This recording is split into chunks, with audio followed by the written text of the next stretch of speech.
ఎక్కే కార్యక్రమం చేస్తాము. కోర్టుల ద్వారాను వీళ్ళు అడుగులు ముందుకు వేసినప్పుడల్లా ప్రజల ఉద్యమ బాట ద్వారాను దీన్ని అడ్డుకునే కార్యక్రమం చివరిదాకా కూడా చేస్తాము, ఖచ్చితంగా చేస్తాము. Because this is a scam. Government land, government బిల్డింగులు, government staff, government equipment, government జీతాలు, ప్రైవేట్ వానికి పేరు, మళ్ళా మోసం చేసేందుకు డైవర్షన్ చేసేదానికి ఈయనకేమంటాడు? కనపడుతున్నామండి ఎవరికైనా కానీ ప్రజలంటే. మరి ఇది దారుణంగా చెవులు పూలు పెడతాయట. సూపర్ 6 ఒక మోసం, సూపర్ 7 ఒక మోసం.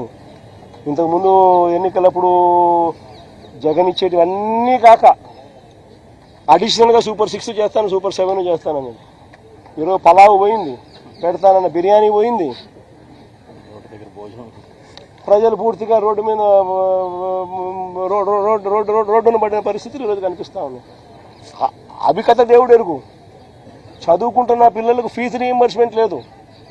ఈ డిసెంబర్ వస్తే 8 క్వార్టర్లు విద్యా దీవెన లేదు, వసతి దీవెన లేదు. పిల్లలు చదువులు మానేస్తూ ఉన్నారు.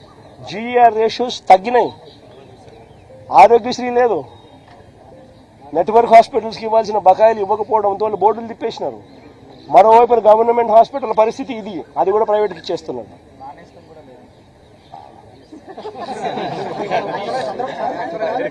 చంద్రబాబు గారు ఒక మాట అన్నారు సార్, 500 కోట్లతో రిషికొండ ప్యాలెస్ కట్టారు, దాంతో 2 మెడికల్ కాలేజ్ కట్టారు చంద్రబాబు గారు ఆరోపణ.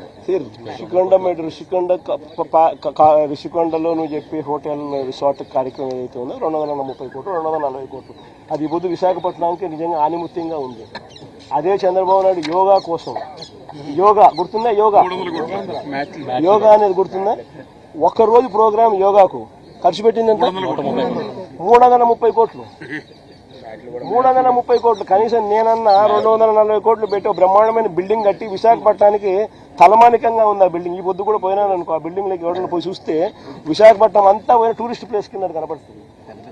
అక్కడ పెద్ద పెద్ద వాళ్ళందరూ దాంట్లో వచ్చి నేను గవర్నర్ గారు పోయినారు అనుకో, మోడీ గారు వచ్చినారు అనుకో, లేకపోతే పుతిన్ వచ్చినాడు అనుకో, లేదా రష్యన్ ప్రెసిడెంట్ పుతిన్ వచ్చినాడు అనుకో, ఎక్కడ పెడతారు? బ్రహ్మాండమైన రాజభవనం లాంటి బిల్డింగ్ అది. 230 కోట్లతో కట్టినందుకు మాన్యుమెంట్ అక్కడ తయారైంది. Public assets. వేరే ఇక్కడ ఒకరోజు యోగా, ఒకరోజు 330 కోట్లు, 330 కోట్లు ఆవిరి. దాన్ని ఏమంటారు? స్కామ్ కాకపోతే నా మాటలకే ఖర్చు. పోయి ఆ మాటలకు ఎంత ఖర్చు పెట్టాను ఒకసారి మీకు అందరు కూడా ఏఐ ఉంది కదా, ఒకసారి అమెజాన్లో పోయి కొట్టండి ఒకసారి, మాట ఖర్చు ఎంత అవుతుంది, వీళ్ళు ఎంత ప్రొక్యూర్ చేసినారని చెప్పి చూస్తే 50% తక్కువ ఉంటే నన్ను అడగండి.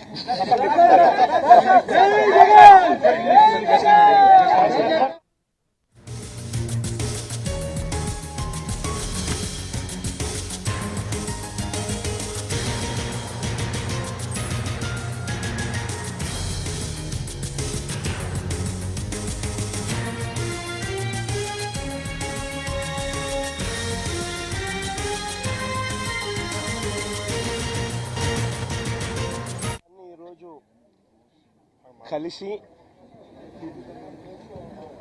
మెడికల్ కాలేజీల ప్రైవేటైజేషన్ విషయంగా